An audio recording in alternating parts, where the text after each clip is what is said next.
Hello everyone, स्वागत है आप सभी के पसंद यूट्यूब चैनल राय एजुकेशन में। रीजनिंग के कुछ प्रमुख सवालों को लेकर एक बार पुनः आप लोगों के समक्ष इस वीडियो के माध्यम से हाजिर हुए मित्रों।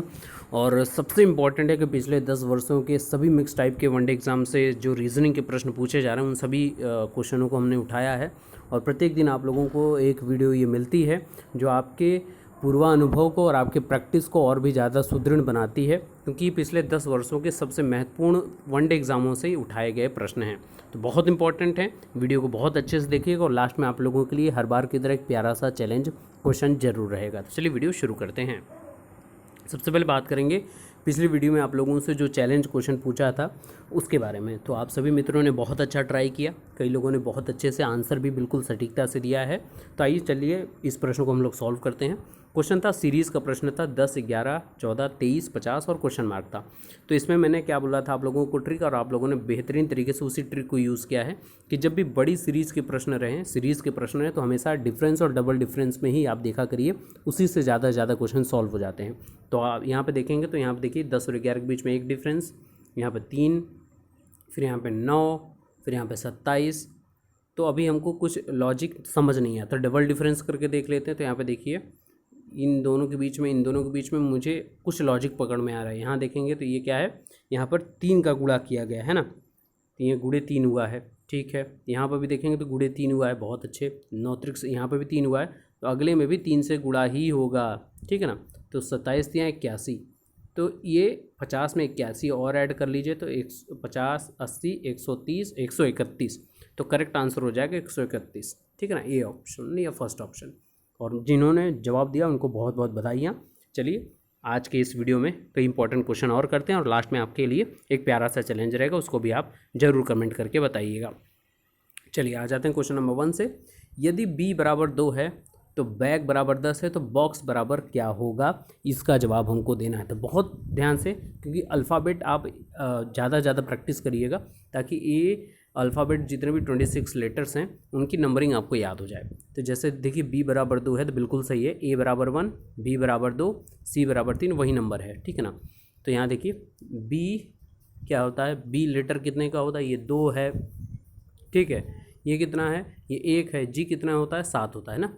तो सबको ऐड कर दीजिए, 7 1 8 8 2 10, यानी कि यही लॉजिक यूज़ हुआ है। तो बॉक्स में भी हम लोग वही लॉजिक यूज़ करेंगे। क्या यूज़ करेंगे कि सारे लेटर्स जो दिए गए हैं उनके नंबर्स को हम लोग एक बार एडमिट करेंगे और उनको ऐड कर देंगे, है ना। यही यहाँ पर यूज़ हुआ है और आपको भी वही यूज़ करना है।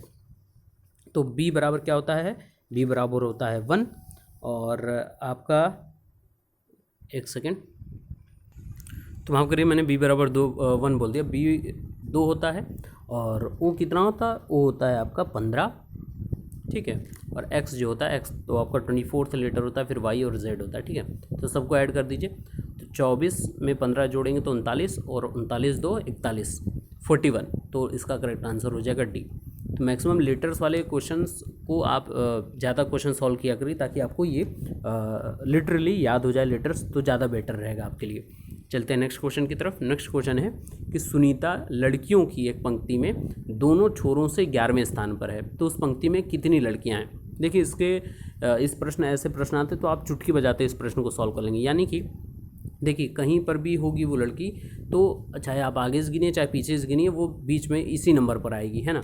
तो आपको बताने कि टोटल उस पंक्ति में कितने लोग हैं, कितनी लड़कियां हैं। तो एज ऑब्वियस, जैसे मान लीजिए आपके पास 5 नंबर है, ठीक है ना, 5 टॉफ़ियाँ, 1 2 3 4 5, ठीक है। तो बोला जाए कि कैडबरी जो टॉफ़ी है वो आगे से तीसरे नंबर पे है, पीछे से भी तीसरे नंबर पे है।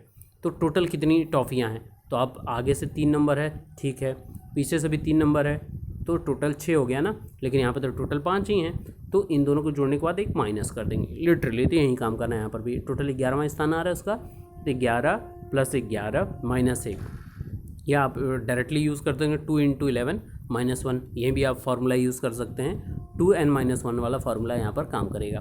तो 11 है तो 11 × 2 22, 22 में से गया 21। करेक्ट आंसर डी ऑप्शन, ठीक है ना। तो ऐसे प्रश्न आपको देखने को मिलते हैं जो एकदम सिंपल क्वेश्चन होते हैं और आप चुटकी बजाते ही सॉल्व कर लेंगे।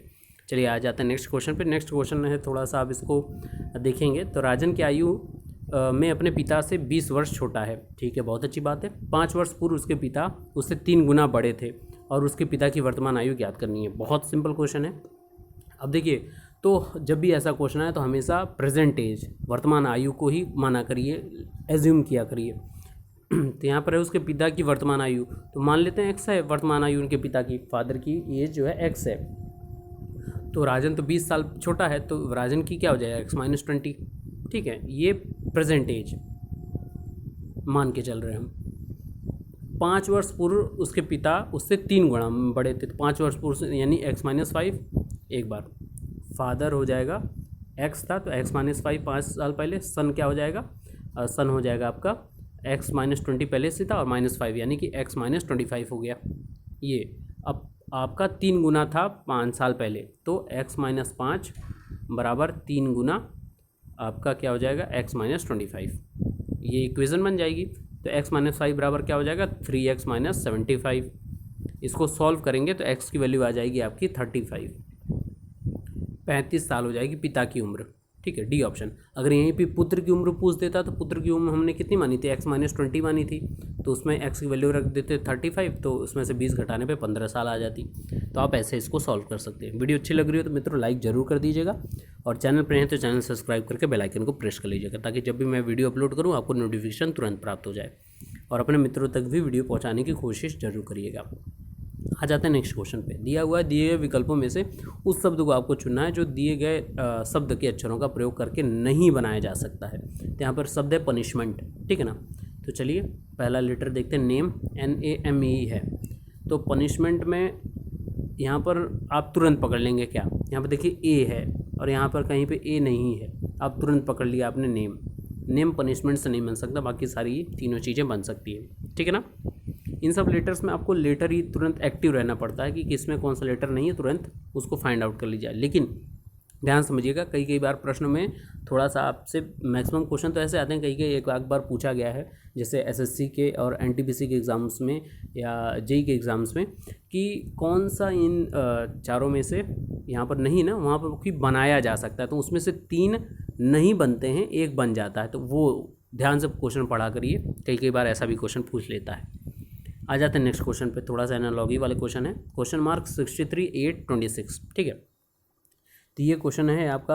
अब इस क्वेश्चन को सॉल्व कैसे करेंगे, तो यहाँ पर देखिए, अब तो पीछे से स्टार्ट करते हैं। अब क्वेश्चन मार्क हमेशा लास्ट में ही रहता है, लेकिन पहले दे दिया है तो कोई बात नहीं, सॉल्व उसी करेंगे, यहाँ से करेंगे हम। तो ये 26 है, तो 26 को क्या है 2 + 6 ऐड करने पर हमको 8 मिल रहा है। ठीक है, तो ऐसे यहाँ पर भी कुछ ऐड करने पर होगा, तो 6 + 3 ऐड करने पर क्या आ जाएगा 9।